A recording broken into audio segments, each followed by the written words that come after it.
Le Collège des chefs d'État de la Confédération AES regrette la destruction d'un drone des forces armées et de sécurité de la République du Mali suite à un acte d'hostilité du régime algérien. Que la destruction du drone a empêché la neutralisation d'un groupe terroriste qui planifiait des actes terroristes contre l'AES. Le Collège des chefs d'État de l'AES décide de rappeler pour consultation les ambassadeurs des États membres accrédités en Algérie. La distance entre le point de rupture de liaison avec l'appareil et le lieu de localisation de l'épave est de 441 mètres. Ces deux points sont tous situés sur le territoire national. Les dernières informations transmises par le drone étaient relatives à une rencontre de terroristes de haut profil qui planifiaient des actions.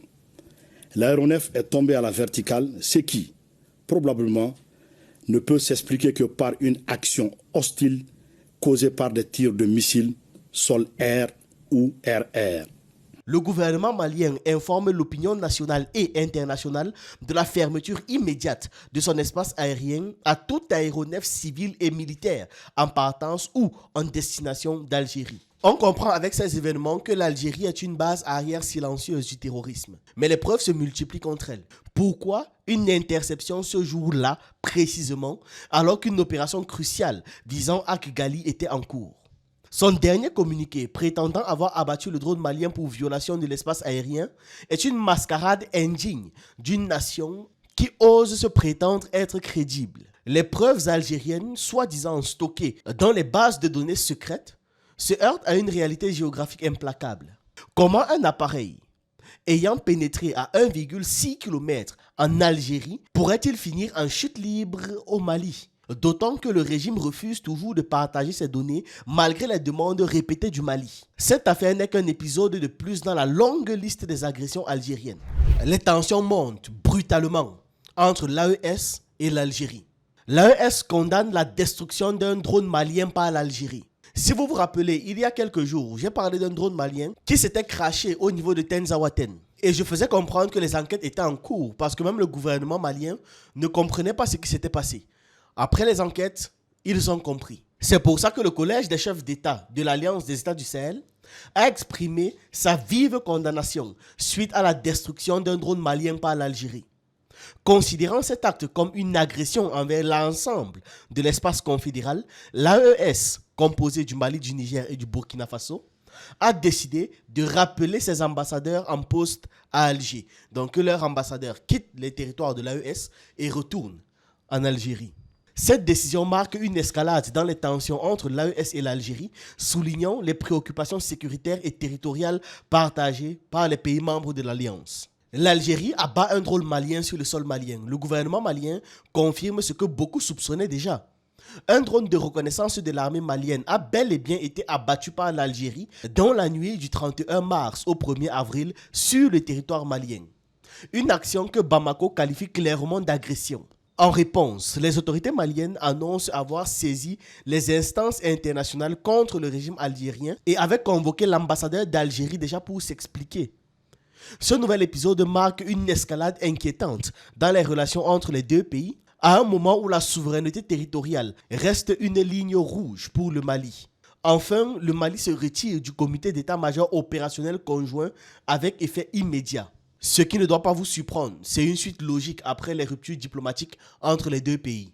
La transition a le regret d'informer l'opinion que, dans la nuit du 31 mars au 1er avril 2025, un drone des forces armées et de sécurité de la République du Mali, immatriculé TZ98D, s'est écrasé sur le territoire national à Tenzawaten, cercle d'Abébara, région de Kidal. L'épave a été localisée précisément dans une zone dont les coordonnées géographiques sont les suivantes. 19 degrés, 52 minutes, 4,738 secondes nord, 2 degrés, 53 minutes, 38,101 secondes est, à 9,5 km au sud de la frontière Mali-Algérie. Suite à cet incident, une enquête a été immédiatement ouverte. Des résultats de l'investigation préliminaire, les points suivants méritent d'être évoqués. La liaison a été perdue avec l'appareil dans une position située sur le territoire malien et dont les coordonnées géographiques sont les suivantes. 19 degrés, 51 minutes, 50,526 secondes nord, 2 degrés, 53 minutes, 36,099 secondes est, soit 10,2 km au sud de la frontière Mali-Algérie. La distance entre le point de rupture de liaison avec l'appareil et le lieu de localisation de l'épave est de 441 mètres. Ces deux points sont tous situés sur le territoire national.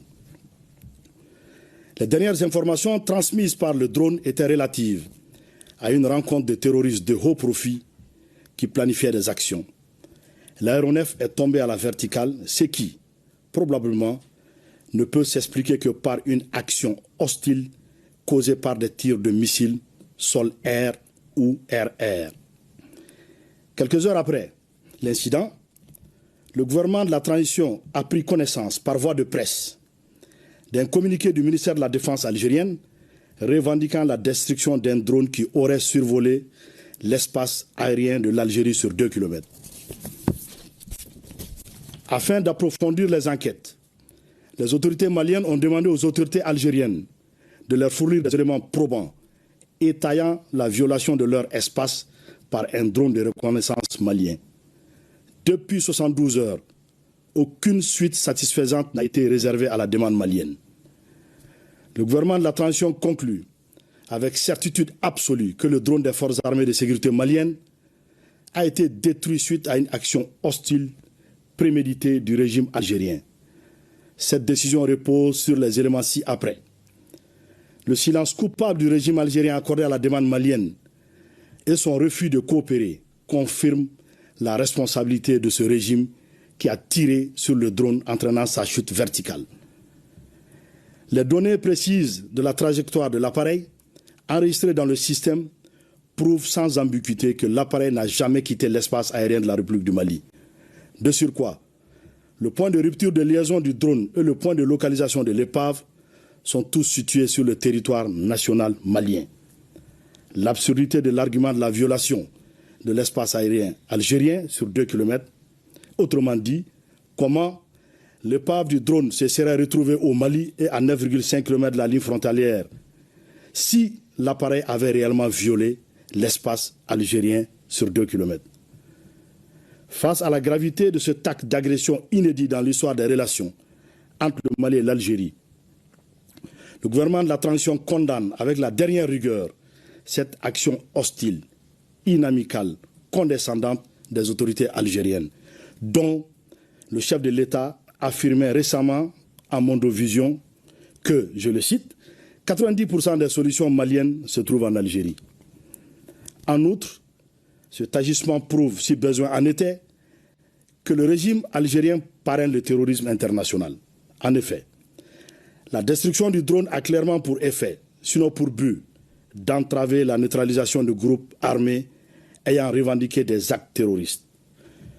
Le gouvernement de la transition, en cette triste circonstance, tout en rappelant la teneur de son communiqué numéro 64 du 25 janvier 2024 et celle de l'allocution du Mali lors de la 79e session de l'Assemblée générale des Nations unies, condamne l'attitude du régime algérien qui, en plus de servir de base arrière aux groupes terroristes, s'engage aujourd'hui dans la lutte armée pour perpétrer des agressions contre un État voisin en vue de protéger ses suppôts terroristes.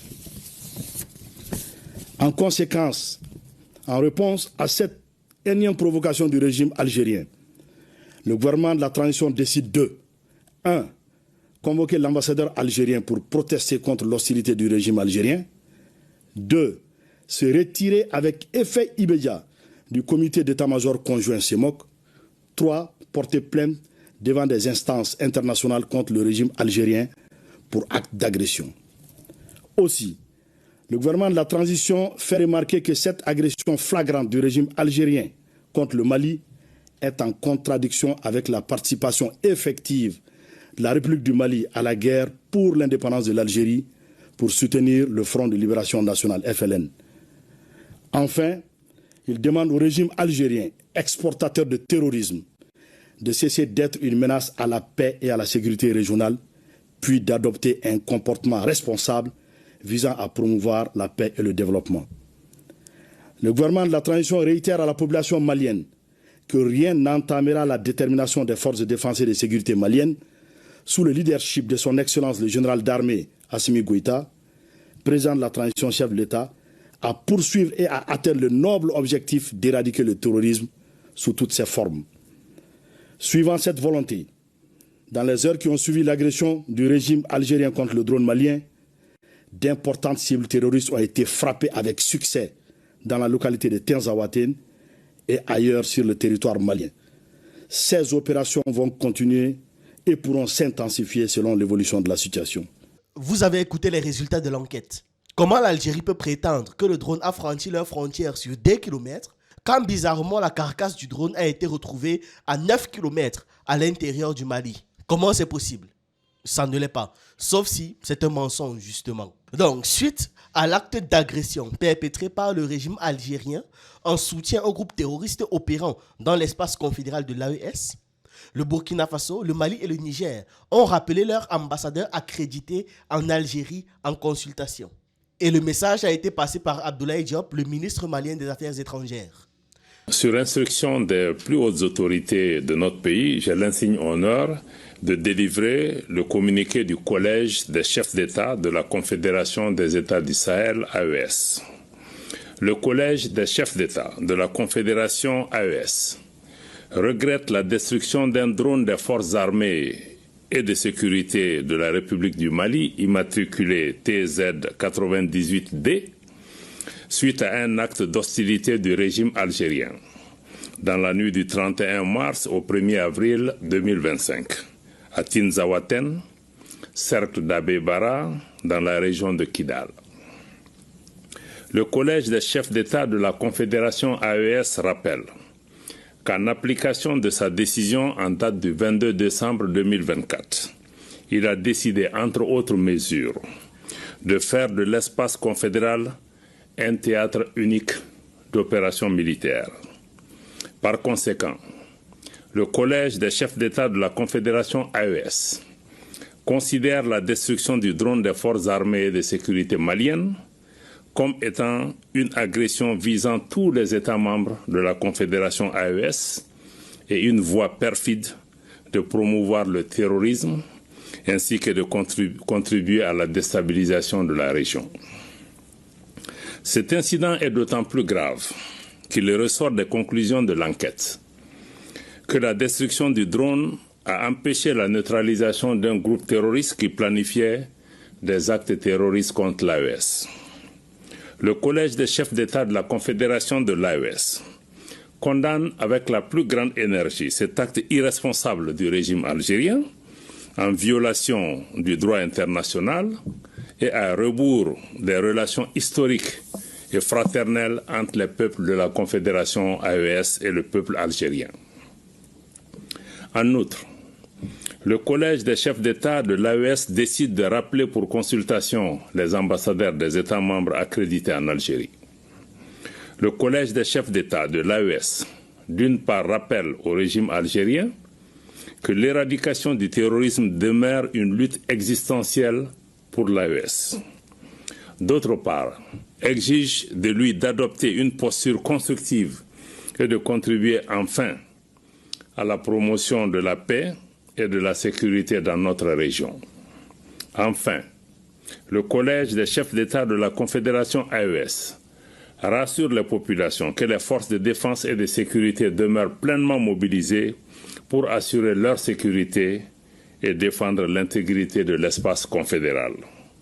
Fait à Bamako, le 6 avril 2025, général d'armée Assimi Goïta, président de la transition, chef de l'État de la République du Mali, président de la Confédération des États du Sahel, AES. Je vous remercie. On constate que la réaction de l'AES ne s'est pas fait attendre. Aussi rapidement que les conclusions de l'enquête ont été révélées, ils ont pris des mesures strictes pour ne plus jamais que ça n'arrive. Ils ont fait comprendre que là, ils sont en guerre et ils ne peuvent pas se permettre toutes ces fantaisies diplomatiques-là. Est-ce que l'Algérie protège Iyad Ghali? Alors que les tensions entre le Mali et l'Algérie atteignent un niveau critique après la destruction d'un drone malien à Tinzaouaten, Une question brûlante émerge.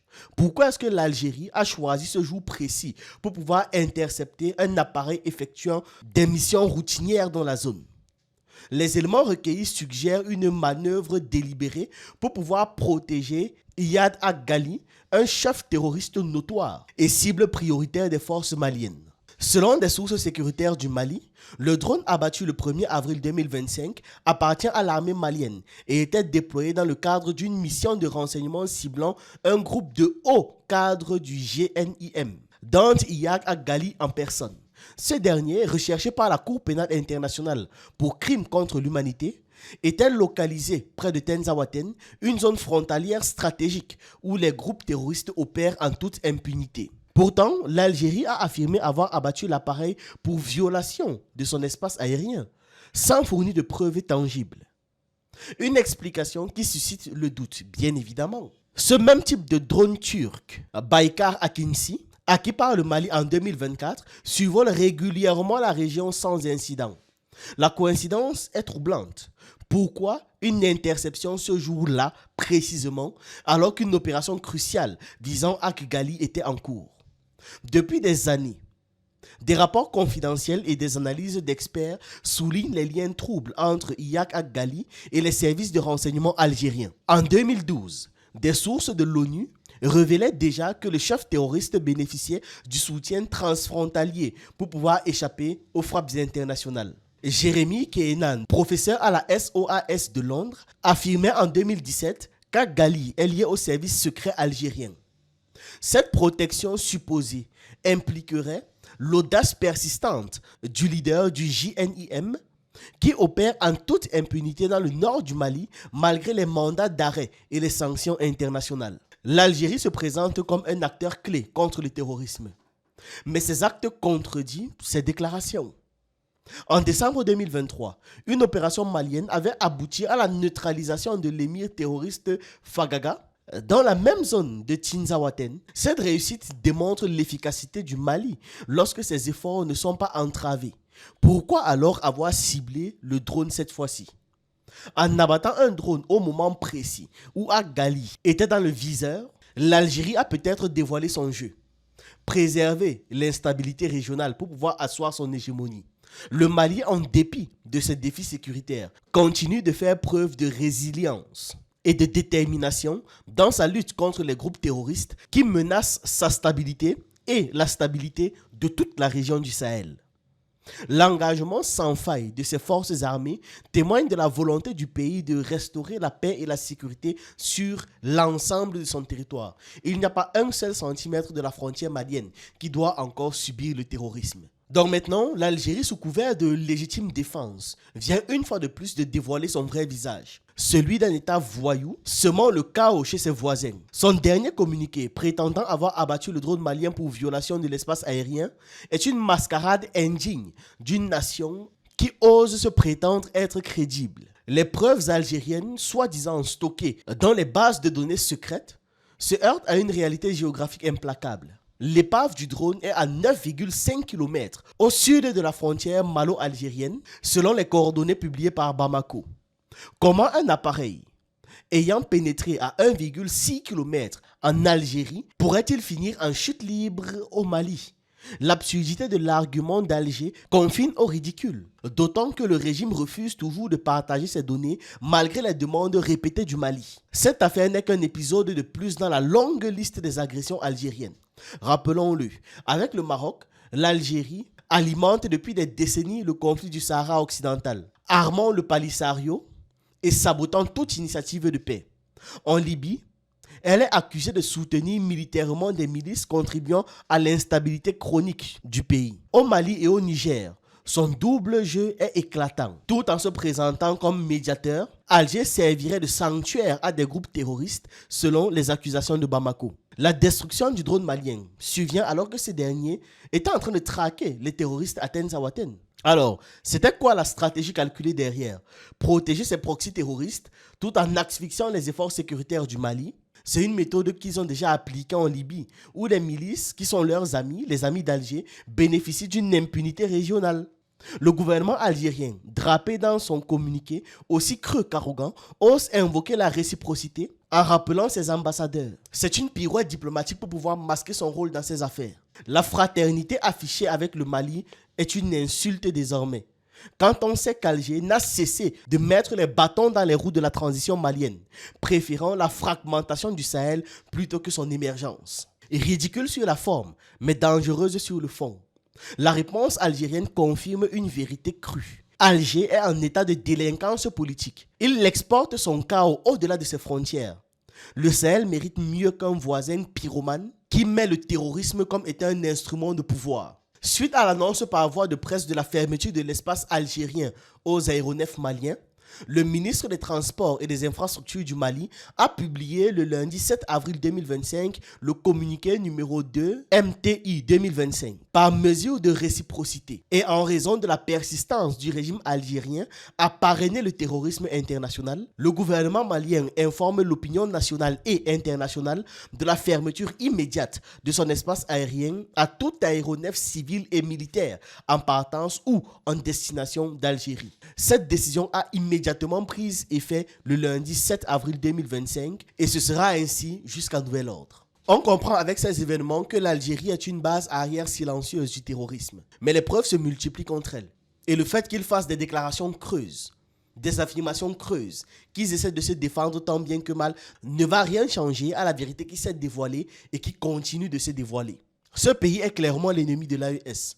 Alors que du côté du Maroc, les gars sont en train de faire en sorte de se rapprocher de plus en plus des pays de l'Afrique subsaharienne, on voit comment l'Algérie, au contraire, sert de proxy, sert de base arrière, travaille contre les pays de l'Afrique. La réponse immédiate de l'AES est très pertinente, parce que ce n'est pas un jeu, ce n'est pas une blague. Ils ne vont pas faire ce genre de choses et les pays de l'AES vont se contenter de dénoncer et de s'asseoir. Non, ils agissent et c'est bien. Parce qu'en agissant en face, ils se rendent compte qu'ils ne peuvent plus faire tout et n'importe quoi.